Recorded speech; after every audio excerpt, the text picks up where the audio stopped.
Fred IT was founded in 1992. We're predominantly an ISV company that provide dispense software to pharmacies, and that was our first and our core product. The opportunity that we have today in terms of having a managed services component of our business grew out of the need to provide a wider range of services within that pharmacy industry. All data is important, but health data is particularly important. As probably everyone on the call would know, that health data on the dark web is equal to, if not more valuable than financial data. The reality is that if someone gets your credit card details, the bank will generally refund you the money, and you cancel the credit card and you start again. Once your health data is out there, it's you're in trouble from a cybersecurity perspective, but more so from a backup and restoration point of view. The data within pharmacy is how pharmacies get paid. The other part of it too is that there are quite strong legal guidelines here in Australia, the Australian Privacy Act, the Notifiable Data Breach Scheme. There's very clear data sovereignty laws within pharmacy over and above what the Australian government have in terms of where that data is stored. Originally, we were using StorageCraft solution.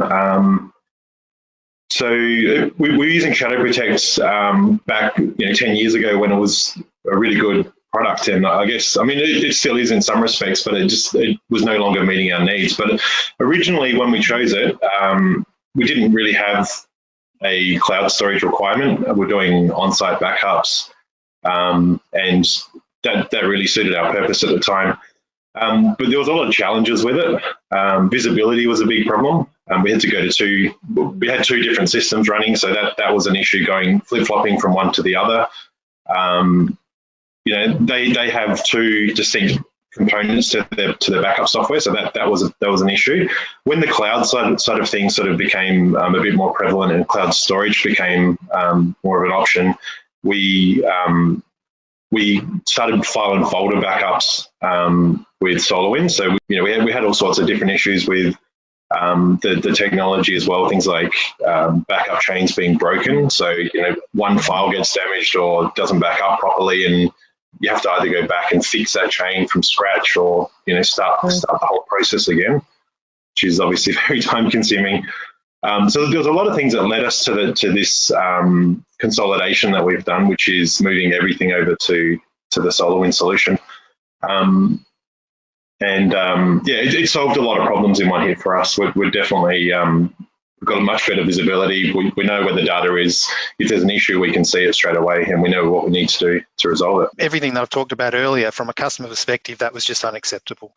The risk of there being an inability for us to restore from backup, and the sheer volume of customers that we have in totality, just meant that we had to make a change, and that we had to look for a solution that was going to meet our customers' needs and our own internal needs. And so that was what led us to where we are today. Looking back, a lot of the time that was spent on the backups before this solution was implemented was just that very thing, fixing up the broken chains, fixing up what we think were broken chains that turned out not to be. Issues with QNAPs, issues with the actual overarching technology were pretty few and far between. Customer questions or tickets originating from the customer were pretty insignificant, really. It was really about us protecting our butts and making sure that those backups were happening. So we've got 1,200 customers, nearly 1,200 customers in the high 1100s. There's about 2,100 endpoints in that, of which 680 are servers. Whilst 10% of say 95 tickets, 100 tickets a day, roughly 10%, may sound like a low number, the reality is that managed services within Fred is quite a small team. Whilst we have 250 people across the business in totality, there's only 12 people in our managed services team, and in terms of frontline ticket takers, there's a team of 4. So when you're looking at that volume just on one product, it very quickly becomes an acceptable model. And going to our CFO asking for more resources because of a product that's not delivering is never a conversation conversation you want to have. And so the answer is very quickly, you're not getting any extra headcount, fix the problem, the root cause. And that was not, we didn't need to be told that. That was something that Luke identified very quickly and was very focused on delivering to. So, you know, it was a situation that you're not just looking at it from a customer experience perspective, but there's significant financial implications in terms of running a product that's not up to scratch and not meeting needs as well.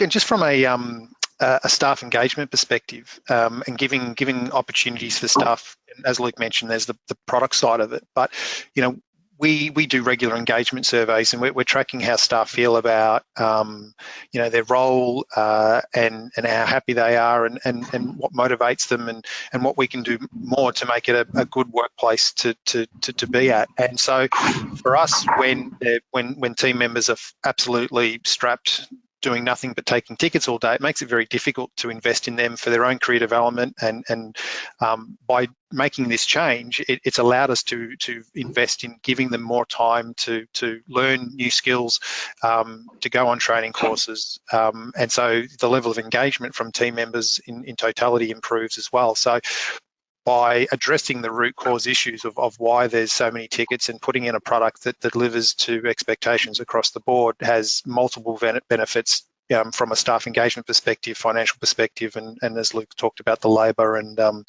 being able to focus on other value-add products at the same time.